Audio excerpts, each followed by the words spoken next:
C'est bon d'éviter le mal et mal d'éviter le bien. Chers frères et sœurs, dans l'évangile de Marc, le 3e chapitre, du 1er verset au 6e verset, nous voyons Jésus dans une situation où la vérité de son amour et de son pouvoir divin se heurte aux résistances des pharisiens, qui cherchent à le condamner pour avoir guéri un homme le jour du sabbat. Jésus, sachant qu'ils l'observent pour le piéger, ne se laisse pas détourner de sa mission. Il interroge la foule. Est-il permis de faire le bien le jour du sabbat ou de faire le mal?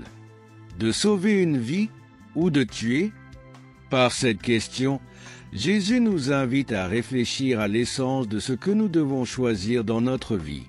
Cette scène nous enseigne une vérité fondamentale. C'est bon d'éviter le mal et mal d'éviter le bien. Voyons d'abord comment il est bon d'éviter le mal.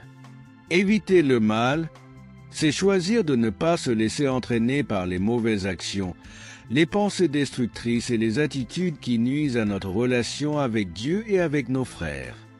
Jésus nous montre que faire le bien est toujours préférable à faire le mal, peu importe les circonstances.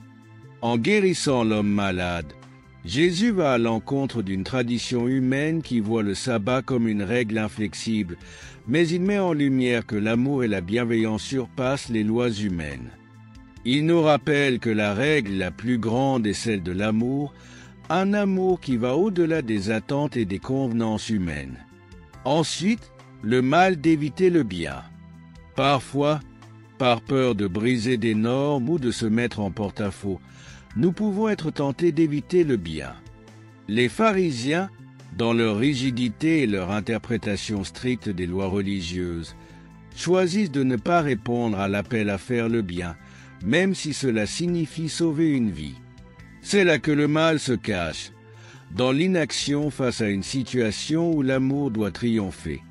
Jésus nous montre que refuser de faire le bien, c'est non seulement se priver de bénir quelqu'un, mais c'est aussi désobéir à la volonté divine. Il nous arrive, dans nos vies, d'avoir des opportunités de faire le bien, mais d'hésiter, de douter ou de ne pas oser. Cette indécision peut être un piège. Éviter le bien, même dans les situations difficiles, est une manière de fuir la vérité du royaume de Dieu qui s'exprime à travers nos actes d'amour, de compassion et de guérison. Enfin, l'appel à agir selon l'exemple de Jésus. Aujourd'hui, Jésus nous invite à choisir le bien, à faire le bien sans crainte ni hésitation, à éviter le mal tout en étant attentif aux occasions de pratiquer l'amour. Il ne s'agit pas seulement d'éviter ce qui est mauvais, mais aussi de saisir activement chaque occasion de faire le bien autour de nous. Ce n'est pas simplement une question de ne pas faire le mal, mais aussi de savoir répondre à l'appel de Dieu à transformer notre monde par des actions pleines de miséricorde et de compassion.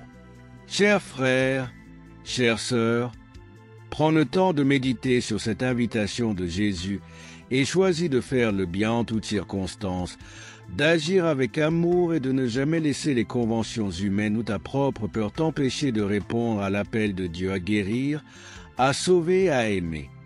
C'est bon d'éviter le mal et mal d'éviter le bien. Que la grâce de Jésus-Christ nous guide et nous donne la force de toujours choisir le bien, pour la gloire de Dieu et le bien de notre prochain. Amen.